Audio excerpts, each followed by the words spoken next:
excited to have you all. We're so excited to have you here to join us at the National Training and Technical Assistance Center as we talk about absenteeism across the country. Thank you for joining our session today. Next slide, please. All right, just a disclaimer, although that we're funded by SAMHSA and we partner with SAMHSA, it doesn't necessarily mean that all the viewpoints shared today represent SAMHSA. So we just wanted to share that out of transparency. So as we all know, it's going to always be some type of glitch with technology. And so in the event that we have any glitches, we'll make sure that we send a new link to rejoin if needed. But hopefully, fingers crossed, we don't have any issues today. On the screen, you will see all of our intact partners, and we just like to always take a moment and pause and thank the folks that help us do the work, help us put out these listening sessions, our podcasts, our briefs. So we just want to thank all of our thought partners here at Intact. And so when we think about our mission here, what is our goal other than standing in the gap? Our goal is to close opportunity gaps, whether it's through individual consultation, peer learning exchanges. We do customized coaching, training academies. We facilitate community of practices. We have digital digest readables and so much more to offer. And so these are just some of the tenets that we hold here at our training center. Call for proposals. We have our virtual summit approaching, so take a second right now if you can. And we want you all to scan the QR code. This is where we have this space every year where we want to hear from folks across the country so we can learn from you. What are the amazing things that you're doing in your state, region, or territory? So submit your proposals because we want to be in community with you all. A few commonly asked questions. You will be provided with a certificate of completion. As you know, this listening session today is being recorded and all of this will be shared afterwards. And then after we finish all 4 of our listening sessions, Dr. Douglas will be compiling a research brief full of resources because not only do we want to talk about what we know is happening with absenteeism, but what's our solution? What are the next steps? And so we will have that after we finish up all of our conversations. Next. And our digital digest. If you all haven't signed up for Intact, please do that today. We have Beyond the Bell, where we're uplifting children's mental health through school-based programs and services. But more importantly, this is the space where we have articles. We have subject matter expert positing their lived experiences and their advice. We're uplifting research all together to inform our work. So check it out if you haven't had an opportunity. You don't want to miss out. And Dr. Douglas, let's take a minute right now to introduce yourself so folks can see who you are. Hello. Am I on? You are on. Good afternoon or good day, everyone. It's really great to be here with you for the Everyday Counts listening session.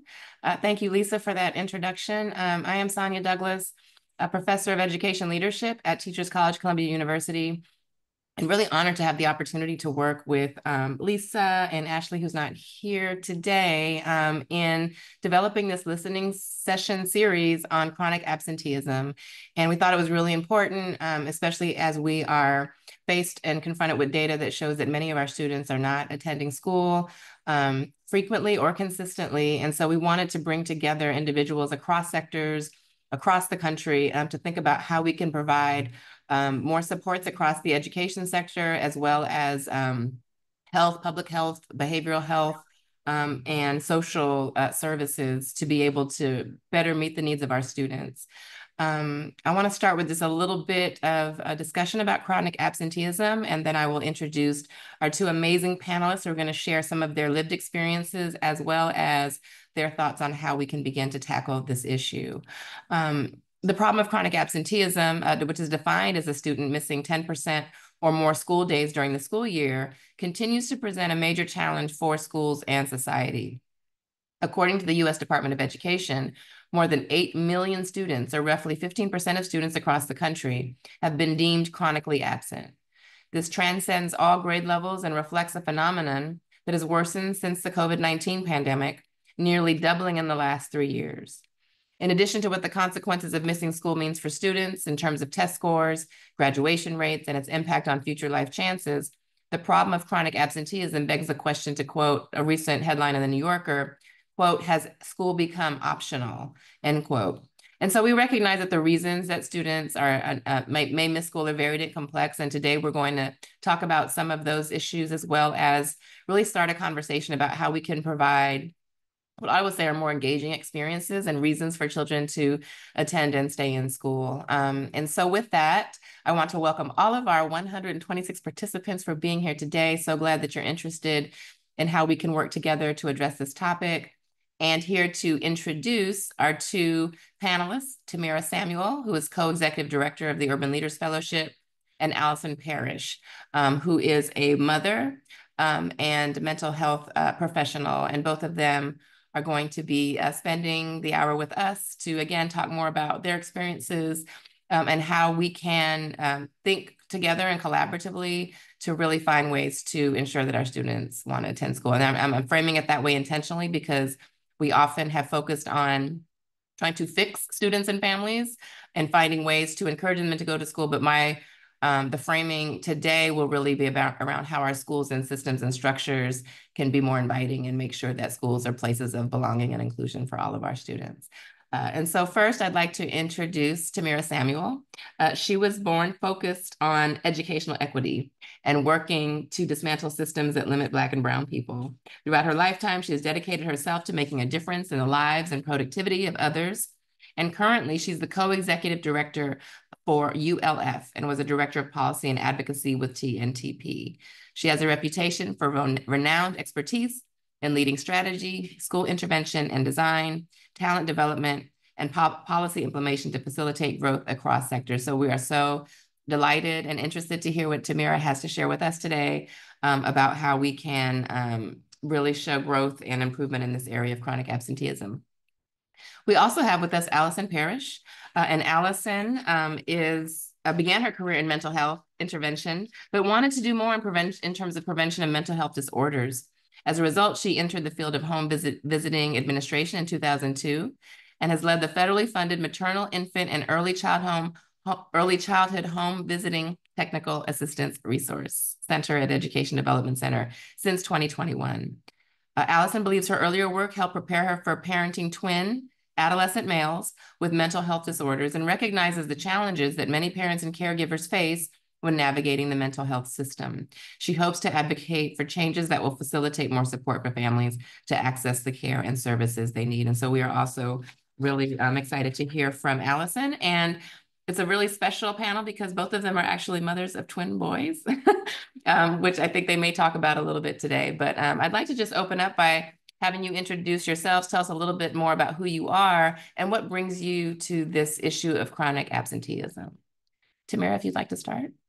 Sure. Thank you so much, Dr. Douglas. Thank you so much, NTAC, as well as all of you alongside Allison. As Dr. Douglas said, I'm Tamara Samuel, the co-executive director of the Urban Leaders Fellowship. And what brings me into the space outside of being a mother of 5 children, having spent 14 years in K-12 ed as well as higher education, is how our systems are really structured in terms of creating a school experience and environment.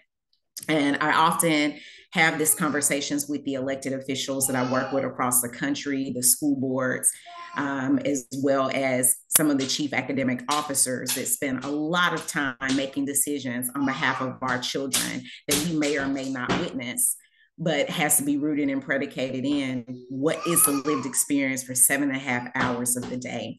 What does that mean for how our children are learning, how wraparound services are provided? How do we invite support structures into the whole school environment? And so that's what brings me into this space, is being able to have those lived experiences impact our elected officials at the local, state, and federal level, that, as we know, in an election year, have endless agendas. And sometimes that agenda does not reach our children, at least in the most effective way.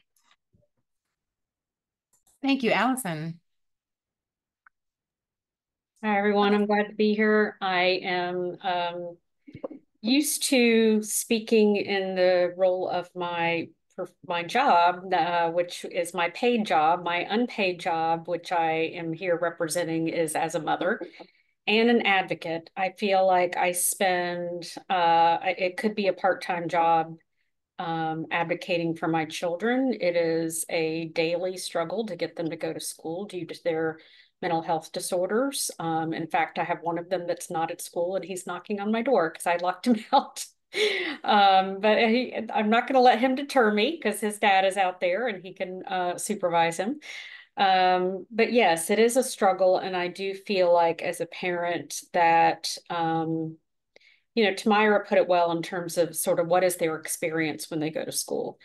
And I think that, I don't envy the educators or the staff in the schools who have a very long list of things that they have to accomplish. And there's a lot of pressure to complete those tasks. And yet, if the children are not able to show up and be present emotionally, it is very difficult. And so I think we are asking the professionals to do above and beyond what they've been doing, because as Dr. Douglas said, it has gotten worse since the pandemic. I know certainly for us, that was a marking point in our lives was, there was the before and the after. And before there was not a problem getting my sons to go to school, and now there is. And I think it's part of it combined with, them entering adolescence and the sort of tumultuous years that come with that for many kids. And so I'm just looking forward to sharing a little bit more about what it's like to be a parent of sons that are fitting into that chronic absenteeism due to pretty significant mental health disorders. Thank you for that. Yeah, I'm as a mother of a teen as well, even she just doesn't find interest in school a lot of times. And so I think, again, there's a variety of reasons. And the question around, what are they experiencing when they go to school is a really, really important one that I hope we can talk about as well today. I also wanted to kind of think about chronic absenteeism within the context of truancy as well, as we're, talking about the role of parents and the expectation, that we are to ensure that our children attend school. Can you talk a little bit about that as well in terms of, I think, the legal aspects of truancy and the desire to ensure that kids in school, but again, what, I guess, responsibilities that places on parents and your own experience in trying to ensure that your kids are present?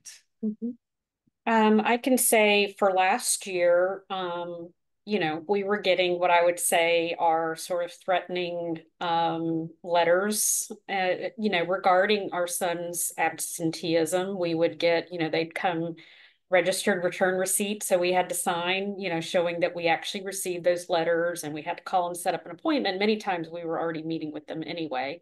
They're well aware. And I recognize that they have a job to do. I think that how schools communicate with parents could be done with a little more empathy, understanding that we do have to follow the law, that it is, and I say this to my kids all the time, like, it's the law that you have to go to school, whether you like it or not, that is the law. And, in one of my son's it really got to a point where I said, just go ahead and file the truancy petition, knowing that it would end up being a really, creating a lot more stress for our family. But we tried everything we could. He was in every kind of mental health treatment, medication, you name it. We'd met with the school a million times. He had the IEP because he had been diagnosed with a mental health disability, and he still wouldn't go to school. And he's certainly capable, from an intellectual standpoint. They never ended up filing it, which is interesting. I think, I'm not sure why, but they didn't.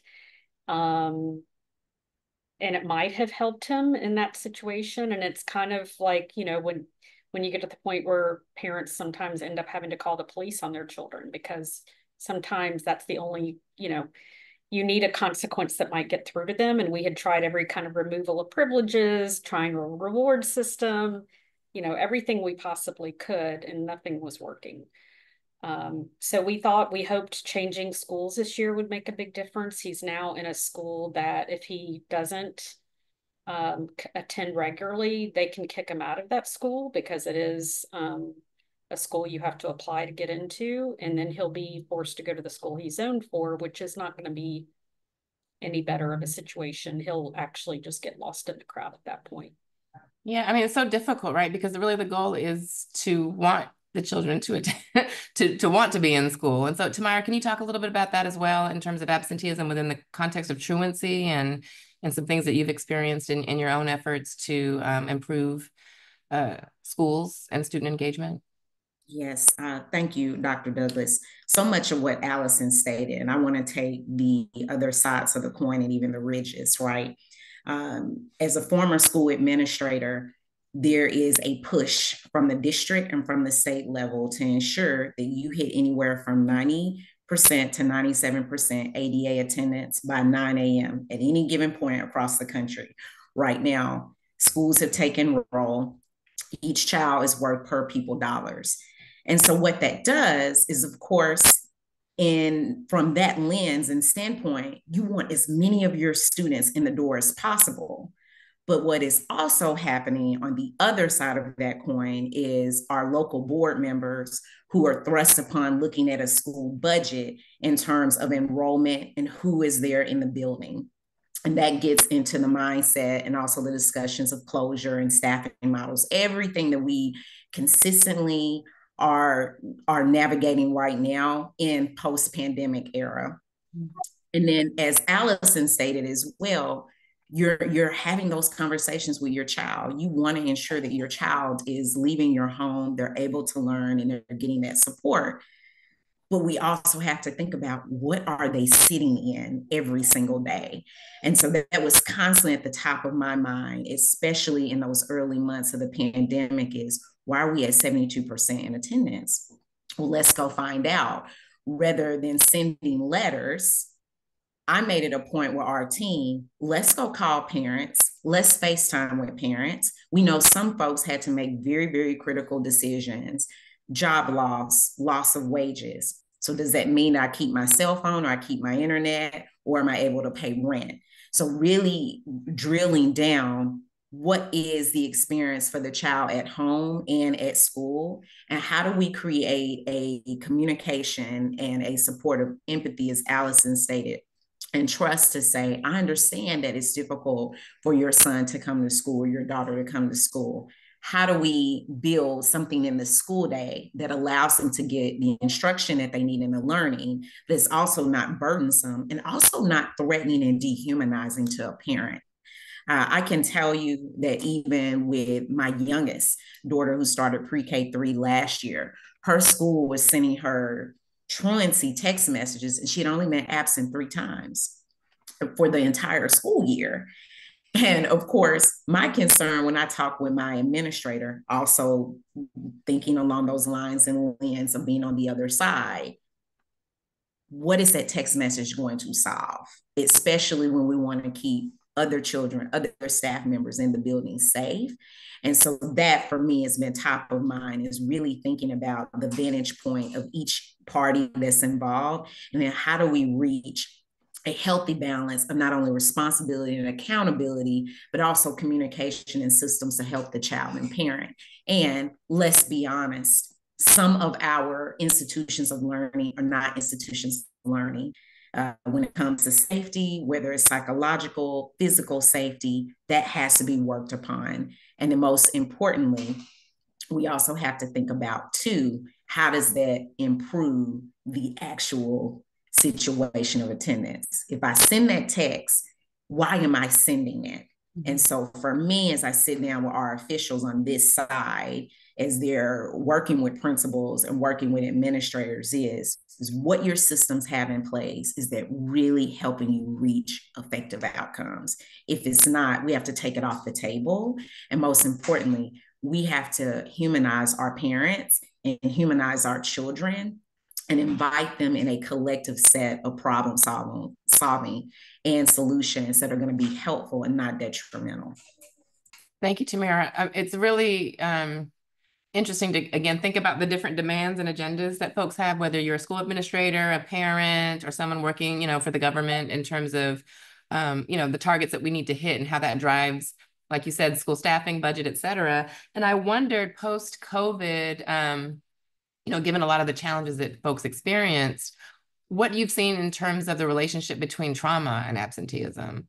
And so maybe if you could speak to that. I'm just thinking about the unique moment, that we've been in, whether it's been acknowledged to the fullest extent, and then how you've maybe seen some of that show up as it relates to absenteeism, and if it's something that we need to kind of focus on in order to really tackle this issue. Yes. Allison, or Tamara, Allison, whoever would like to go first. Sure. There's been a number of things that I've witnessed. I would say from the educator administrator standpoint, students without running water or students who are displaced in a home. And I'm currently based in Houston, Texas. We know in the last 7 years, we've had 2 hurricanes, or 3 rather. And for many of our students, the school that I was at, that impacted 52% of them. They were houseless. And we all know, even in where we are, even as adults, if we can even think about an adult with a family, with pets, and with elders, what does it mean to get up and find a place that is submerged in water? So that trauma, coupled with some of our children even being ashamed, they're reliving some of these experiences.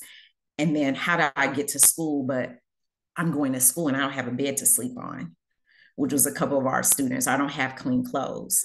But then, outside of natural disasters and even in and around the pandemic, we also have generational and situational poverty that shows up every single day. And so there are some parents that were making the decisions of, do I have enough gas? Well, I had 2 students who consistently miss school 3 days a week. And it's not for a lack of them not wanting to be there. Mom and dad made part-time wages. And so what that meant is that they were only allowed to drive to school 2 days a week.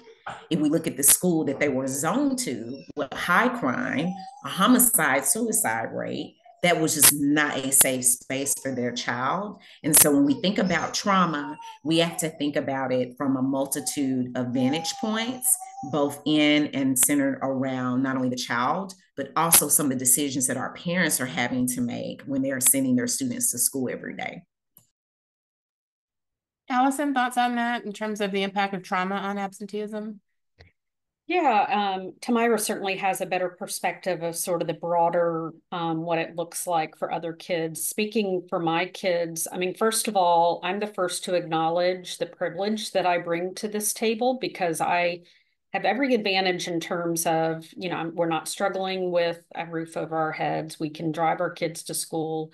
I have a very flexible job, and I'm telling you, if I did not have a flexible job, I would have been fired, because there are many days that I start work very late because I've had to really struggle to get my kids to school, or I drive them there and they just won't get out of the car.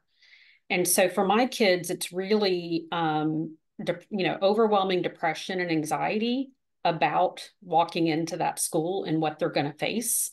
Sometimes it's a teacher that honestly is just could be nicer, and again, I feel for the teachers, but assume these kids have experienced trauma. Treat them as if, you don't know their whole story, and they've got a room full of kids, but it doesn't cost them anything to treat them with dignity and respect. And if a kid missed an assignment, be curious about why that is, right? Rather than judging and scolding and or a kid comes late to class and, oh, now you got to sit in my class during lunch, when they have no idea that that kid was bawling, afraid to go to school that day. Could be a teacher, it could be another student, that the student said something. I mean, my son, who already has, is severe enough in his mental health disorders that he spent 90 days in a treatment program 2 states away this summer. That was his summer, was in a residential treatment program 2 states away. He's in school, and on Friday, a kid says to him, "Go kill yourself." And this is a common thing that kids are saying, and it makes me sick to my stomach that this is acceptable, that this is just something that has become part of their language, for them to say, "Go kill yourself." And then, unfortunately, somebody who he thought was his friend didn't stand up for him, sided with the girl that says this to him, And now he doesn't want to go back to school because one, he's been treated that way by one student, but also that the person he thought was his friend did not come to his defense.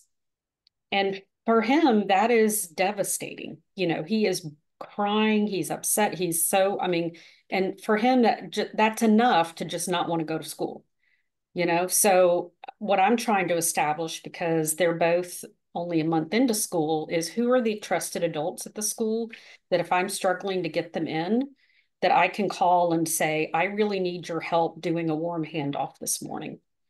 And I know one day it did where I had to wait 45 minutes, but we sat in the car until the guidance counselor was able to come out to the car and talk my son and talk my son into coming in. Now, of course, we can't do that every day, right? But that's when I talk about being late to work. Work becomes secondary because every morning my one goal is, can I get both of my kids to school? And boy, if I get both of them to school, I'm having a great day because it's not that often. It is a daily struggle, and it can really make the difference in my mental health and how I'm feeling about myself, because there is a lot of judgment. You know, when I say anything to anybody about struggling to get my kids to go to school, they look at me like I'm crazy, you know, like, what do you mean you can't get your kids to go to school? That it's a failure of parenting.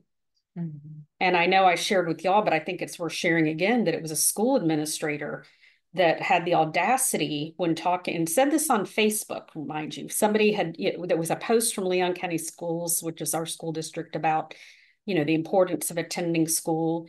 And this administrator came on and had to comment, what more do they want? We give them free transportation and free food. And that was really shocking to me. And I sent her an email because that is her judgment and representing the school district in a public forum. And that's the attitude that she's coming at it with. Now, she is the CFO, and Tamira talked about, you know, some of this comes down to dollars, and they need my kids to be sitting in their seats.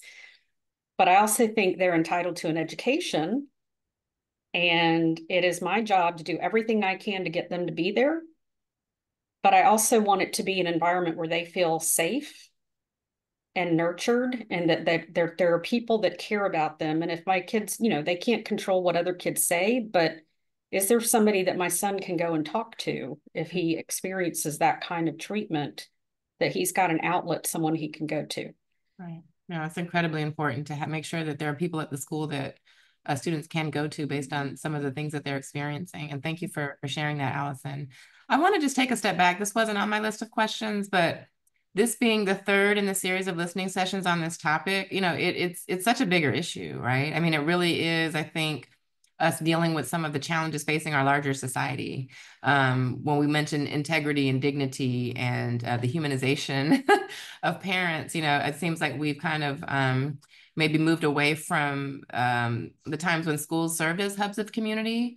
And I just wanted to hear from you on, you know, how we might be able to think about how schools can serve as resources and places of support where folks can go to, as opposed to, I guess, a place where a lot of people don't want to be, is what I'm hearing. And so I just wanted to kind of hear about how do we transform schools into spaces where members of the community want to kind of come together, as opposed to all of the reasons that people don't want to go to school, including, I think, students, some families, and even some staff, given the challenges today. Any thoughts about that? How can we transform our school communities? No, 100%. And you use the word transform, right? And it is, because I think what we also take for granted is our American public school system has not changed since its inception during the pre-industrial period. So we are still sending our students to school, taking them out during the summer, and in some places teetering. Should we start or should we stop and then go year round or go longer? When really, that is not what we should be focused on. We should be focused on quality of outcomes for our students. And if our students need the wraparound support, then what school should work on is consistently thinking about, in a given school day, how do I provide 2 touch points to every single child? And this is something that at the last set of school districts that I've worked in, and two that I've supported across the country and advising, is this point of contact that every single child should have two trusted adults. Allison named the counselor to be able to check in with the child. That's even if everything looks okay. If this isn't a child that is on the meters, because number one, that not only creates trust, it also creates visibility. Several of our children, Allison, I'm going to speak to one of your sons in our previous discussion. He's quiet. We don't see him. He doesn't necessarily make a noise. Oh, it's not special pops. It's not GT. It's not the student athlete. They're not problematic. So our children get lost because there isn't a consistent touch point with individuals who know who they are, know where they come from, and are able to speak and advocate for that child when and if something comes up. Number two, our teachers also are being overworked. They are being asked to wear 9 different hats. A couple of years ago, there's a study that came out that outside of a pilot of an airplane, a teacher makes the most decisions in a given day. Whether she's elementary, whether he or she is coaching, they're making constant decisions on behalf of our children and for us. So it's number one, acknowledging that teachers can only do so much, but should have a support system internally and externally to be able to involve the parent. So at any given point in time, our teachers shouldn't be the sole decision makers for what is best for our children. Very similar to our principals. Do we hold them responsible and accountable? Yes, we do. But we find a way to do that and being able to see the visibility and wholeness of the child alongside the parent. Number 3 is we have to move away from this mindset of schools being a drop-off place, and we only engage parents when something is on fire. That is very, very problematic, because what ends up happening is several of our parents, they only tap in when it's parent teacher time, when they are being called, rather than being able to build those systems, build the support and communication to help each and every single child foster. And so those are 3 ways, and there's several others. If we look across the country, there's some great models of this in Atlanta. There's many in Iowa of schools. Milwaukee Public Schools is working to transform several of their school design to be more inviting, to be more humanizing, but most importantly, to be a space where every child learns. And it's not predicated on how many hours a child is in a chair, but thinking about the quality of their experience, what they are learning, how they are learning, and seeing our teachers and our adults and parents alike as individuals as well. Thank you, Tamara. And I just want to lift up some of the comments in the chat. Just acknowledging that, adults would not continue to go to a job if they were treated in this way. The need for more empathy in schools. The teachers should be viewed as partners, right? And not the enemy. Questions about better rate of pay for teachers and if that might help with a person-centered style of teaching. The old school suggestion of parent liaisons, which I think are still active in some districts. And so it leads me, I think, to invite participants to maybe share some of the strategies that have worked in the places that you work, and also to invite Allison and Tamara to just talk about some things that have been effective that you found to be either resources or strategies that have been effective in student engagement and attendance. Yeah, I will share, one of the things that was most helpful to one of my sons last year, and this was when he was still in middle school, was he actually had a teacher. He was in a school that was K-8, and he had a teacher in kindergarten and first grade that just from day one of school, they bonded, and it was just a very special bond. He would continue to go see her, throughout the years, and they ended up allowing him to, in one period, a couple times a week, he was allowed to go and help teach his, the younger kids. And that was something that for him, and they ended up developing a whole elective out of it, because it ended up being a really great opportunity for him to feel good about himself, that he was being able to assist and help younger kids. And it made, it was part of what made him want to go to school. And I think, being creative, and I know that's hard to do in larger schools. The one that my sons are at two different schools because I think right now that's where they need to be in terms of how they're accommodated. But the quiet one, as Tamira referenced to him, he's not going to speak up, and I'm having to really, advocate on his behalf because he's not going to cause any problems. Whereas my other son, he's going to let you know if he's angry. And, he's going to get attention one way or the other, not always in the best way. So it's also been redirecting him and really understanding being able to build in breaks. I think for both of my kids has been an important thing that some teachers can be really strict about, you only get, there was one teacher this year that says, oh, you only get one bathroom break once a semester. And some kids just need a break. And, being able to manage that in a way where it's not abused, but recognizing that that may make the difference, and then being able to take a few deep breaths and come back and participate in class. But also, I think just creating, whoever it is, if it's a former teacher or somebody that can be that kid's touch point. And I do recognize the teachers need more support. Absolutely. If they're not being supported, they're not able to support the kids in the way that they need to be there. But also, I think there need to be more additional staff.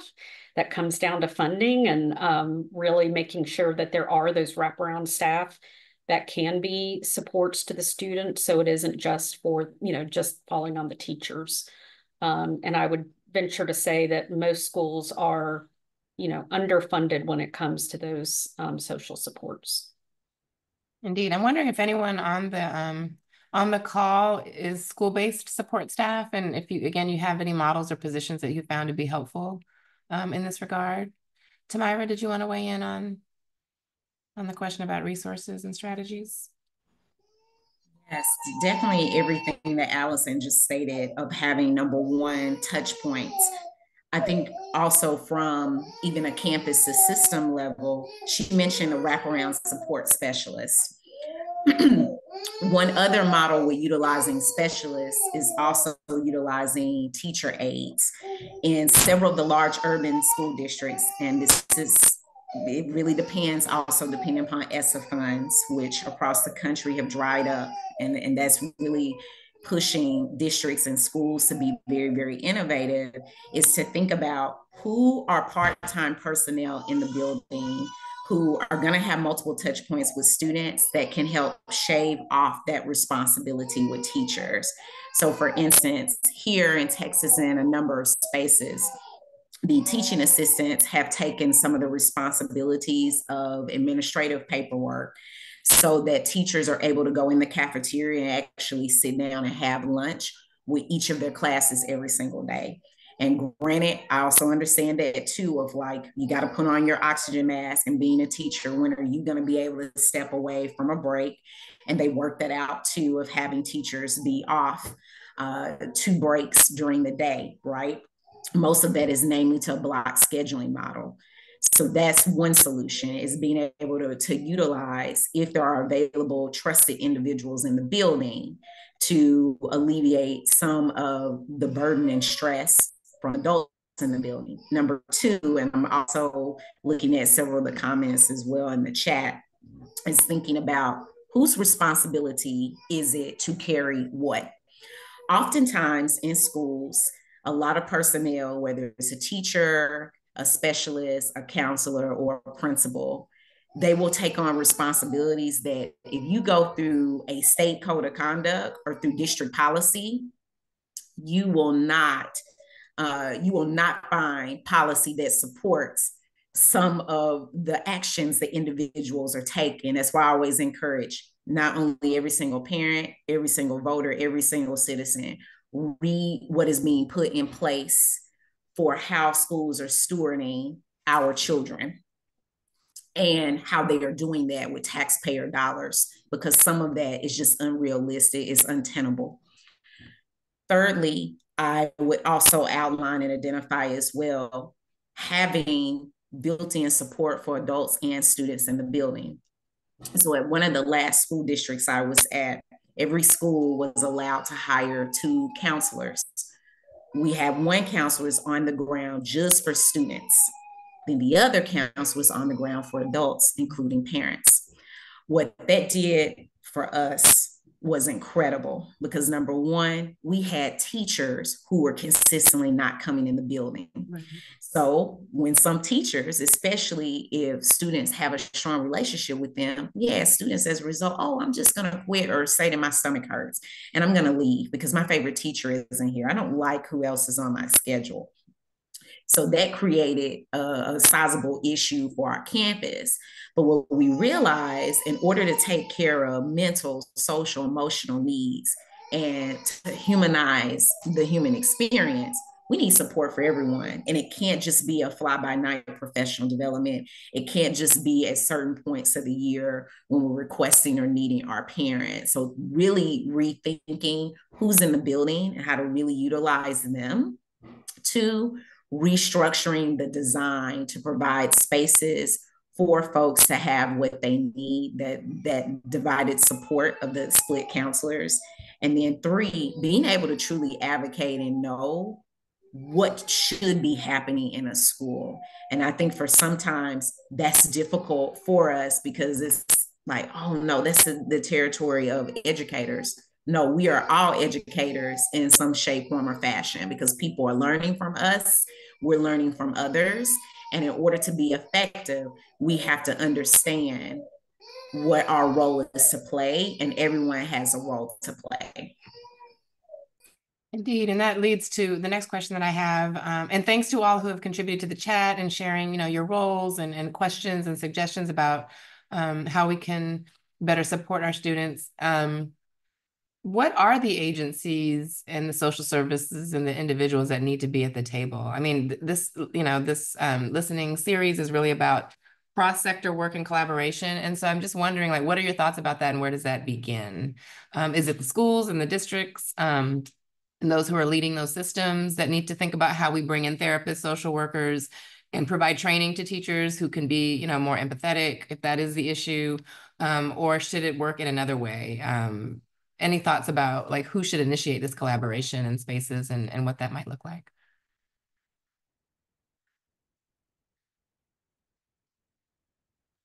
And I invite folks also to submit their responses in the chat too, because I know we have some folks that have some really valuable ideas there as well. Yeah, I'd love to hear that. I'll say I'm not an expert on what are the macro systems. And I think that's something, check back with me in 10 years and I'll probably be, advocating at the Capitol because this is something that I feel very passionately about. It is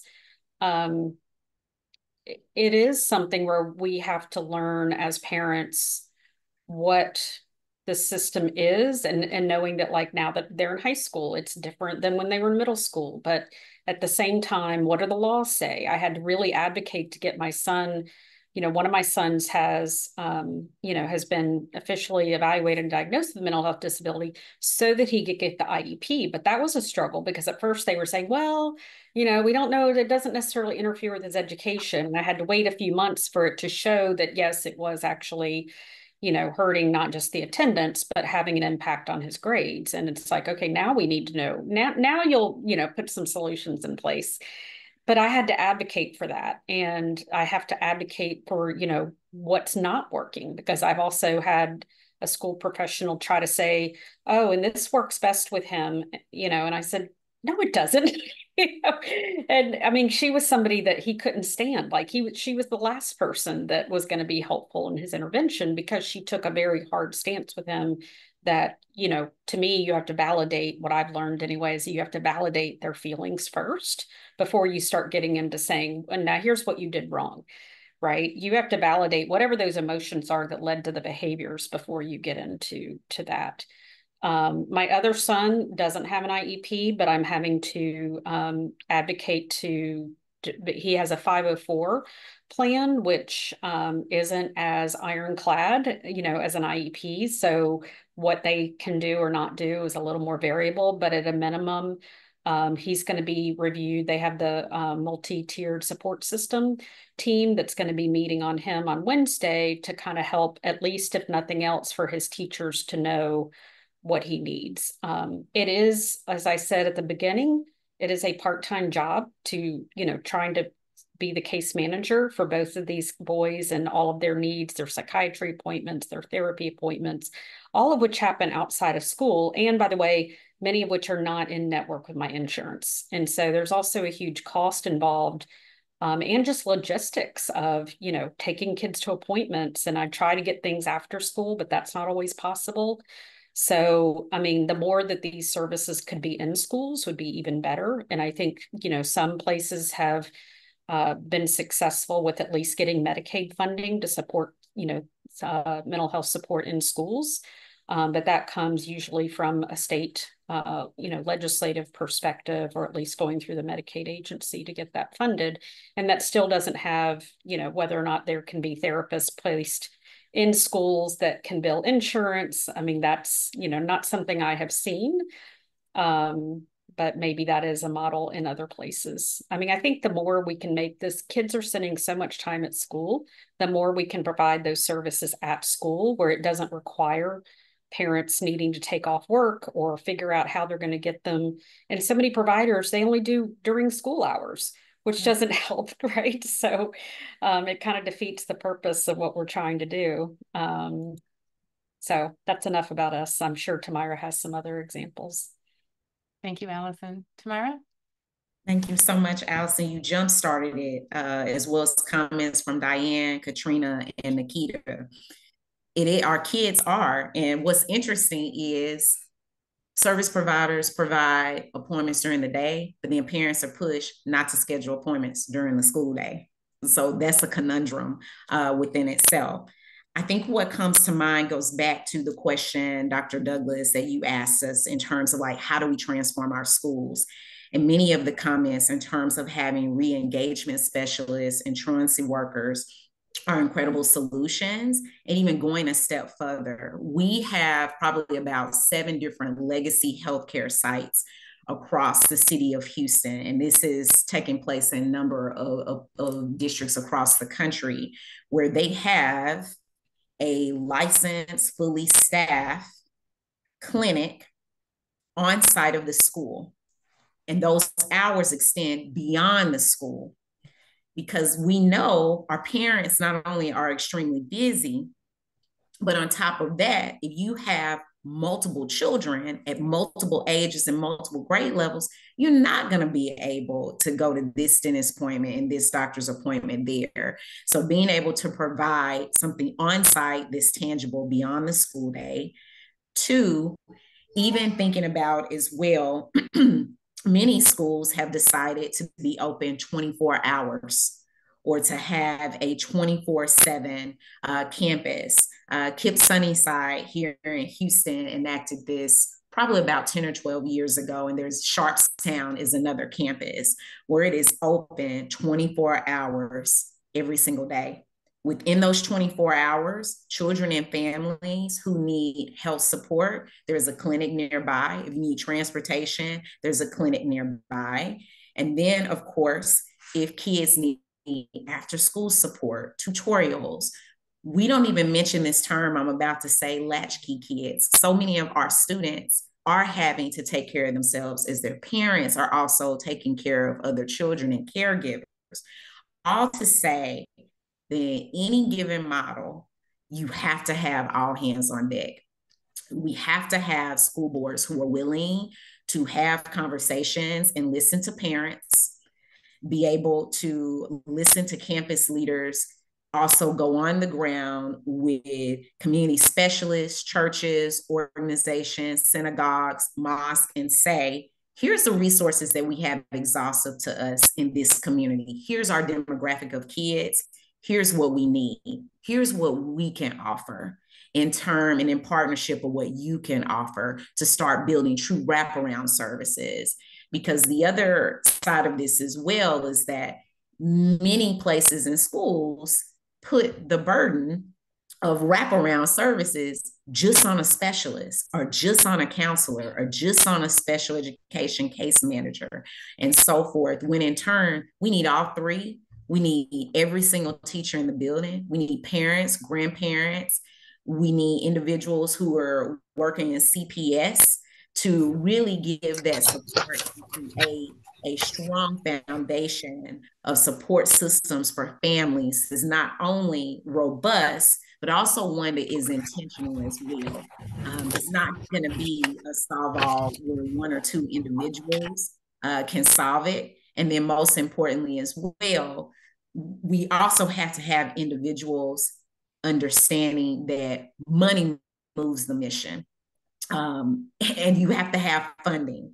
Relying on local taxpayer dollars and state funding to run a school or even private schools, they're feeling it with tuition increases. That is not enough. You're going to need property. You're going to need training. You're going to need latest state-of-the-art equipment. How many of us realize, those of you that are in a school where everything that you were doing, even in the middle of pandemic, was 5, 7, 10 years old. And even now, as we're speaking, what we are using to educate our kids or diagnose is outdated because of the advent of AI and globalization, which means constant, consistent collaboration, constant, consistent innovation with the resources and assessments that we have is paramount. Our peers across the pond, Denmark, Finland, they've recognized that. And although our culture and socialization is different in two parts of the world, there's one thing that unites us. We all have children that we say are our future generation, and there are parents of those children. And we have to be really intentional about what that means for ensuring that they have what they need to make it to the next day, not only to make it, but to thrive. Right. Yes. And I want to just read one of the comments. It's Lucy Ann, I hope I'm saying your name correctly, Latu, who said, generally speaking, we're seriously the worst to our children and that we place these unnecessary stressors on our children under the premise that it's helpful. For example, why place such great importance on test scores, on finals? That is not how real life is. As working adults, we don't get immediately fired if we mess up at work. We're allowed to make mistakes. The hope is we learn from the mistake and don't repeat it, but we start stressing out our kids from a young age. We introduce high levels of cortisol into their systems unnecessarily. And I just think it's a profound statement because I wonder if the school is the reason for many students why they, that is the stressor and that is the reason that they don't want to go. And that it just reaffirms to me the need for us to transform our schools and school systems. And so I want to just give each of you 30 seconds to a minute to maybe just share with us your vision of what a school would look like, one that your children, your students would love to attend and that you would love to send them to and feel comfortable about what they're learning, as well as their physical and psychological safety. So if you could briefly just give us that vision of what we should be working toward in terms of the educational experience. It's hard to do, but I think what has worked for my sons is teachers that really care about who they are as human beings, first and foremost.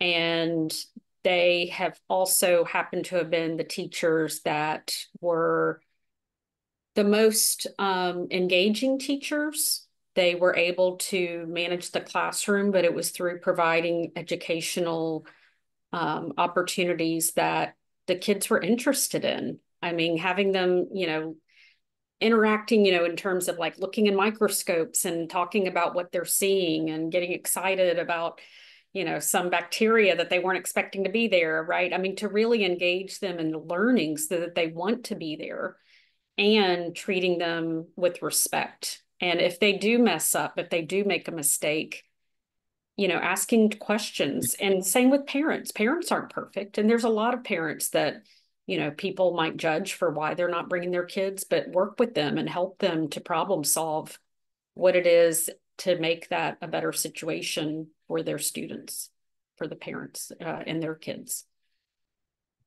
Thank you, Allison. Tamara?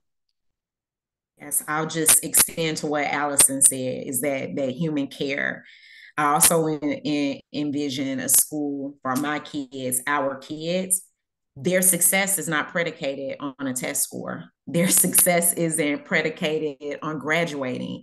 it is finding joy and passion and utilizing life skills is going to help them be a productive and caring adult, no matter if they're serving in the military or if they decide to go to college or they don't want to do any of those things. That is not the end goal. The end goal is how they can contribute to.